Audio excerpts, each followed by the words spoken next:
Assalamualaikum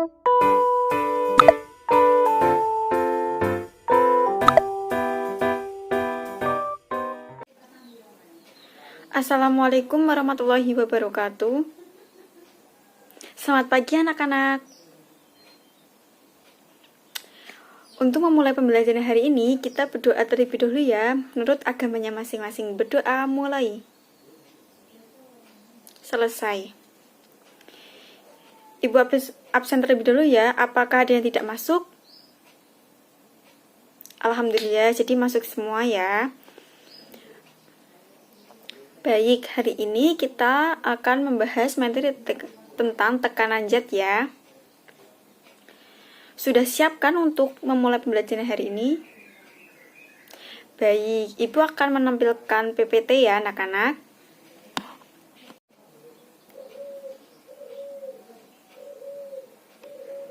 Baik, kita akan membahas tekanan zat ya. Ada yang tahu nggak tekanan zat itu ada berapa? Ya, benar sekali ya jawabannya.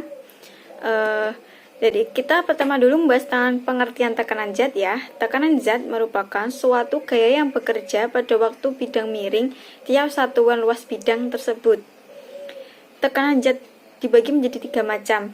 Ya, tadi jawabannya sudah benar ya.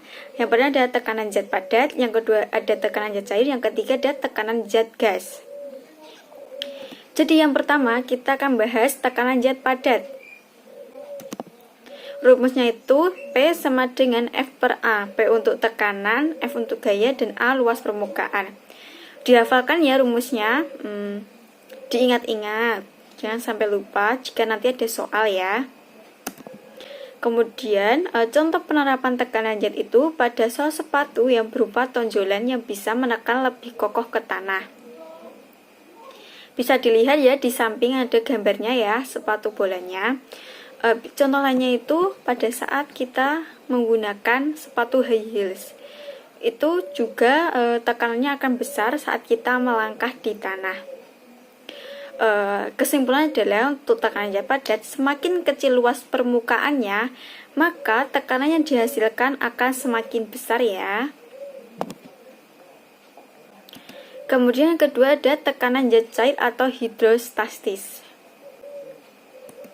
Tekanan zat cair atau hidrostatis merupakan tekanan yang diberikan oleh gaya ke sekitarnya ya.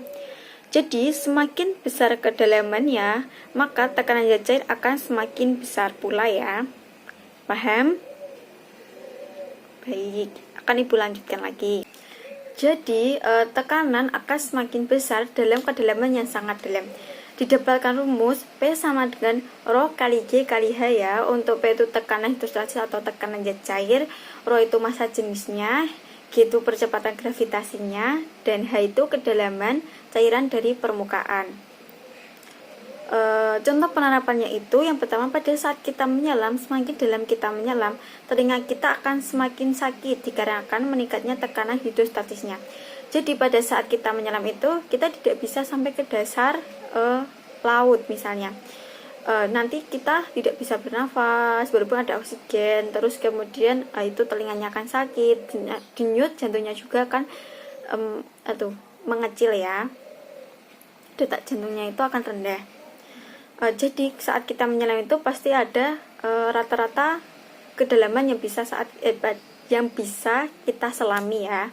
Kemudian yang kedua itu pada bendungan, semakin bertambahnya kedalaman air, dinding bendungan itu akan dibuat menjadi tebal agar tidak jebol karena tekanan hidrostatisnya akan semakin besar ya. Paham? Baik, untuk penerapannya lainnya itu pada makhluk hidup, pada tumbuhan ya. Itu pertama, pengangkutan air pada tumbuhan yang dipengaruhi oleh gaya kohesi dan adhesi. Dengan cara air yang diangkut naik dari akar ke bagian tumbuhan yang lebih tinggi dan diedarkan ke seluruh tubuh tumbuhan karena adanya daya kapilaritas batang dan adanya daya hisap daun.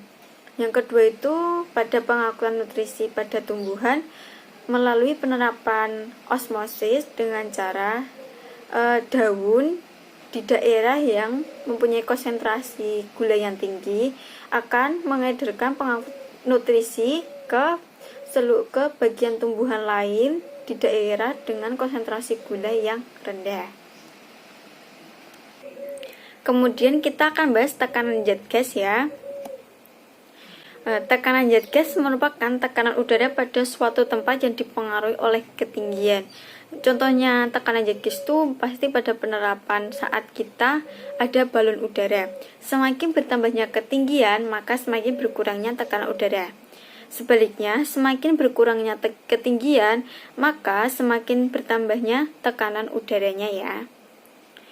Alat untuk mengukur tekanan zat gas itu, tekanan udaranya itu disebut barometer.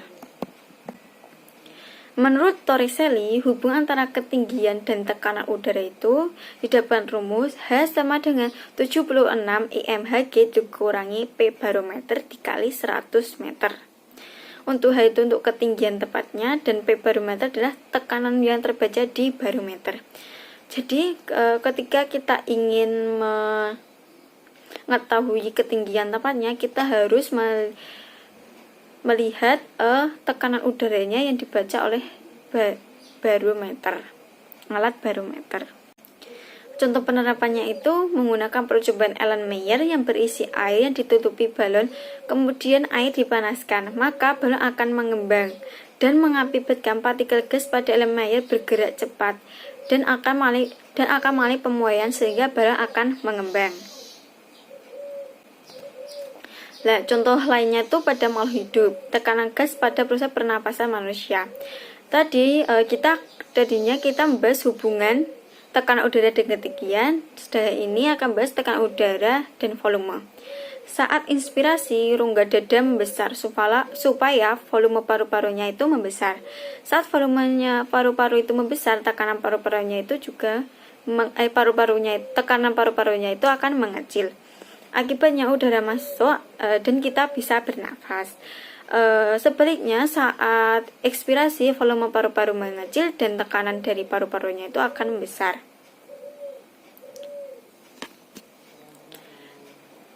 Jadi, semakin tinggi tekanan udaranya, maka semakin rendah volume dari wadahnya. Sebaliknya, semakin rendah tekanan udaranya, maka semakin besar volume di wadahnya. Sudah paham ya untuk materi ini? Baik, sekian ya untuk materi kali ini. Baik, sebelum itu Ibu akan membagikan LKPD untuk dikerjakan ya. Silakan maju perwakilan kelompoknya.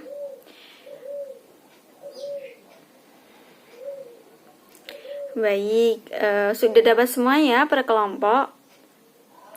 Silakan dikerjakan ya. Ibu beri waktu 30 menit aja. Cukup kan? Baik. Dikerjakan ya. Kalau masih belum mudeng bisa ditanyain ke Bu Guru. Tidak ada ditanyakan, sudah paham semuanya? Sudah bisa mengerjakannya LKPD? Baik. Sudah selesai ya mengerjakan LKPD-nya? Ya, silakan dikumpulkan ya. Sebelum mengakhiri pembelajaran, Ibu menyuruh salah satu kelompok untuk mempresentasikan hasil LKPD-nya ya. Ya, kelompok pertama ya, untuk mempresentasikan hasil LKPD. Ya, terima kasih untuk kelompok pertama ya. Hasil diskusinya bagus. Silakan beri applause. Oke, baik, untuk kesimpulan pada pembelajaran ini, tekanan zat itu dibagi menjadi 3, yaitu tekanan zat padat, tekanan zat cair, sama tekanan zat gas.